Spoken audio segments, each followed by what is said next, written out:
matagutlo, matagadlaw.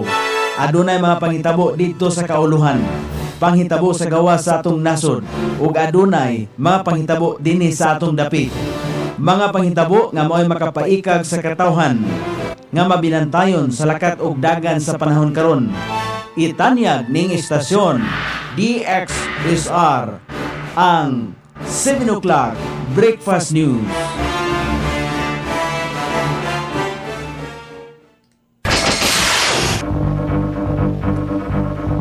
Ikala, kumusta? May buntag Iligan, may buntag Mindanao, may buntag Pilipinas.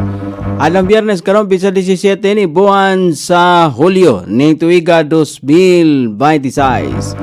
Sangan sa to station manager Pastor Ruben Sulapas, kini ang inyong ka-isar Kabisaya Nunebi. Ang matod sa hanay sa balita sa alas 7. Og karon sa ulohang tudling sa ato mga balita, ordinansa nga magdili sa pagligo sa dagat panahon sa daotang dagan sa panahon gihangyo sa Coast Guard. 19 council sa 19 council sa Iligan gi-orient sa DILG mahitungod sa gender sensitivity. Dibdib mi bisita sa opisina sa City Administrator alang sa RPMC monitoring. Sa kauluhan, klaro nga hulga ni Presidente Marcos ang Operation Romanov. Cayetano mitubag sa obstruction of justice complaint kalabot sa pagkaiskapo ni Senador De La Rosa. Sa gawas sa nasod, Trump gianunsyo nga andam nga ihatag sa Amerika ang lisensya sa Patriot missile ngadto sa Ukraine. Balita sa kinabuhing Kristohanon, Iran gikuha ang pinakadaan nga simbahan sa nasod aron mapresyur ang mga Kristohanon.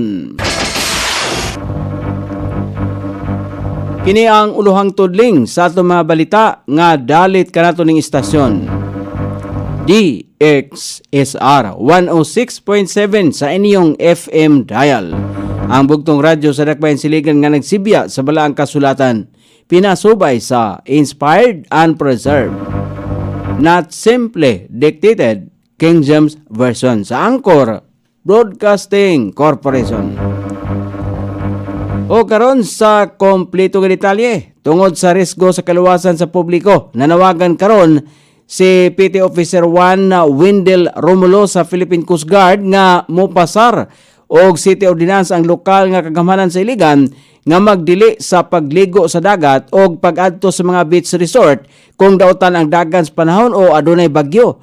Kini human na matikdan sa Philippine Coast Guard nga kung ideklara ang suspension sa klase tungod sa daotang panahon, aduna gihapoy mga estudyante o mga residente nga moadto sa mga resort aron maligo. Gipasabot ni Romulo nga lisod alang sa ilang buhatan ang pagkontrolar sa publiko tungod kay kutob lamang sa pagpahinomdom o pag-alerto ang ilang mabuhat sa pagkakaroon. Kung adunay lig-on nga ordinansa gikan sa syudad, mapugnan ang mga tag-iya sa beach resorts nga pagdawat o mga customer sa higayon nga delikado ang dagan sa panahon alang sa seguridad sa tanang katawhan. Mihatag og orientation si Maria Maida Daniot, City Director sa Department of Interior and Local Government sa mga sakop sa 19 Council sa Sangguniang Panlungsod kabahin sa gender sensitivity. Giskutan sa mga kalihukan ang mga legal nga pundasyon sa gender and development, mga konsepto sa kasarian o ang katungdanan sa sanggunian sa paghimo og mga ordinansa, paggahin og pondo o pag-supervise sa mga palisiya. Gisaysay usab sa orientation ang papel sa lokal nga magbabalaod sa paghatag og patas nga oportunidad, paghatag og proteksyon sa mga sektor sa katilingban o pagpahaom sa mga serbisyo publiko alang sa mga lungsoranong Iliganon. Kini nga programa gipasiugdahan sa kagamhanang lokal sa Iligan og DILG isip kabahin sa pagpalambo sa kapasidad sa mga lokal nga magbabalaod sa pagpatuman sa mga palisiya sa panggobyerno. May bisita alang sa usa ka courtesy call ang mga representante gikan sa Department of Economy, Planning and Development pinaagi sa Regional Project Monitoring Committee kang City Administrator Darwin Manubag niadtong Hulyo 15. Kini nga pagbisita kabahin sa gipahigayon nga RPMC site inspection sa dakbayan sa Iligan aron sutaon ang dagan sa mga lokal nga infrastruktura ug uban pang mga proyekto sa kalambuan. Pinaagi nini nga koordinasyon tinguha sa kagamanan lokal ug sa mga nasyonal nga ahensya nga mapalig-on ang pagpatuman sa mga programa sa komunidad base sa mga nakolektang datos ug monitoring sa mga proyekto. Gilaw man nga ang maong dungan nga inisyatibo makatabang sa pagsumpay sa nasyonal nga sistema sa pagmonitor sa mga proyekto ngadto sa aktwal nga panginhanglan sa mga barangay o komunidad sa dakbayan sa Iligan. O karon sa balita sa kauluhan, hugot nga gipangatarungan sa kanhi NBI Director Jaime Santiago nga tataw nga hulga kang Presidente Ferdinand Marcos kon Bongbong Marcos Jr. ug sa iyang pamilya ang giilang Oplan Romanov ug dili kang Vice President Sara Duterte. Sumala pa kang Santiago unang migawas ang naasong termino sa baba mismo ni Davao City Mayor Basti Duterte sa usa ka rally niadtong Enero 2024 kung asa gipasidaan sumala pa niini ang sumala pa niini ang presidente nga sa dili pa siya matulog huna-hunaon una niya si Romanov ug ang nahitabo sa ilahang pamilya.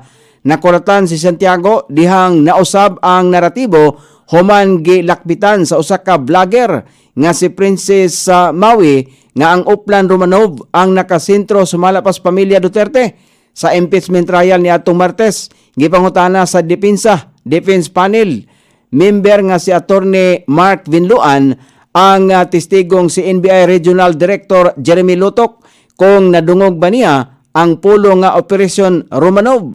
Tubag ni Lutok nga nadungog niya kini kang Basti Duterte o gigamit isip pasidaan kang Presidente Marcos. Ang terminong Romanov mao ang royal clan sa Russia nga nangulo niadtong dekada 17 hangtod nga ilang napatay niadtong 1917. Kalabot ini gisulti sa defense team nga magpasaka sila og mga testigo aron pamatud-an ang sumala pay existence sa Operation Romanov batok sa pamilya Duterte. Luyo sa managlahing versyon, nagpabiling sentro sa hisgutanan ang tinuod nga tumong sa naasoing operasyon kung kinsa ang tinuod nga target sa gikaintapang Operation Romanov.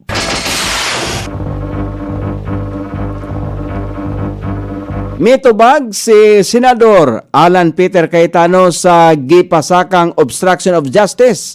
Bato kaniya kalabot sa pag-ikyas ni Senador Ronald Bato de la Rosa gikan sa Senado niadtong kadlawon sa Mayo 14. Sumala pa sa Office of the Ombudsman. Gikumpirmar usab sa Ombudsman nga nadawat na nini ang kontra-testimony ni Cayetano niadtong Miyerkules isip tubag sa complaint affidavit nga gipasaka sa Tindig Pilipinas niadtong Hunyo 3. Sa usa ka pahayag gisulti sa anti-graft body nga ang counter affidavit sa senador mao'y tubag sa nagpadayon nga preliminary investigation sa reklamong gipasaka sa mga miyembro sa civil society. Gawas kang Cayetano, lakip sa mga respondent sa reklamo sila si Senador Robin Padilla og ang nasibak nga si Senate Sergeant at Arms Mau Aplaska. Samtang wala pa nakasumiti sila si Padilla og Aplaska sa ilahang counter affidavit sumala pa sa Ombudsman. Kung ugaling mapakyas ang duha nga magpasaka sa ilahang kontra testimony sa gikatak ng deadline ang kaso ang pagailhon nga dim submitted for resolution og dili na mudawat pa ang Ombudsman sa dugang mga dokumento o apila. O karon sa balita sa gawas sa nasod, andam si US President Donald Trump nga ihatag ang lisensya sa Patriot missile ngadto sa nasod sa Ukraine. Kini gipanumpa ni Trump ngadto kang Ukrainian President Volodymyr Zelensky sa usa ka pagpulong nga gipahigayon sa NATO. Sumala pa ni Trump nga gitinguha niya nga matapos na ang panagbangi sa Russia ug Ukraine, apan ang mga leader niini ang naghatag og kalisod sa sitwasyon.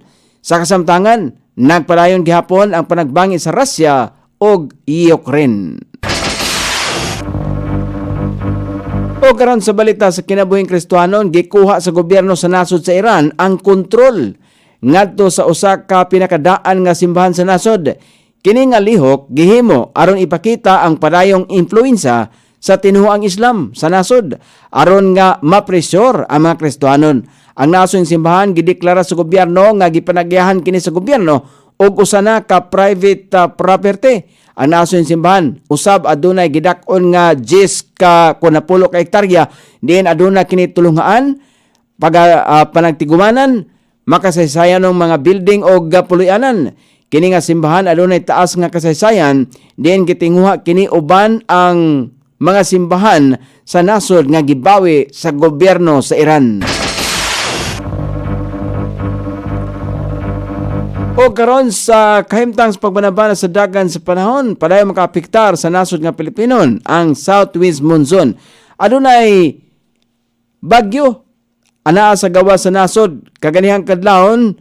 Anak kini mahimutang sa gilayong 2,965 kilometro sa sidlakang bahin sa southeastern Mindanao. Nagdala kini og gikuskon nga hangin nga 45 kilometros matag oras, nga dunay pagkuso-kuso niini nga 55 kilometros matag oras. Apan wala pa kini epekto sa nasod nga Pilipinon. Ang Ilocos Norte, Ilocos Sur, Abra, Batanes, Babuyan Islands, Metro Manila ug ang ubang bahin sa nasod ama kasinati paghapon karong adlaw og manag-umon nga kalangitan. Inabanan sa patak-patak ka mga pagulan, pagpanalugdog, pagpangilat ilabi na sa panahon sa kapunon kini epekto sa southwest monsoon og localized thunderstorm. Sukod sa temperatura, dinhi sa Dakbayan Siligan ang kabugnaon ana sa 24 ug ang kainiton mosangko sa 34 degrees centigrado. Ang adlaw misilang kaniya sa alas 5:35 ug mosahop unya sa alas 6:29 sa sayong takna sa kagabion. Inyong nabati ang kinatibuk ang hanay sa balita sa alas 7 nga dalit ka nato ning istasyon. DXSR 106.7 sa inyong FM dial. Ang bugtong radyo sa Dakbayan Siligan nga nagsibya sa balang kasulatan, pinasubay sa Inspired and Preserved, not simply dictated. King James Version sa Anchor Broadcasting Corporation. Sangan sa tigsuwat sa atong balitang internasyonal ug sa kinabuhing Kristiyanon, Pitjan. Sa balita lokal, Coney Island. Sa ato station manager Pastor Robin Sulapas. Kini ang inyong KSR Kabisaya Nonay magpasalamat ug mingon mayong buntag iligan.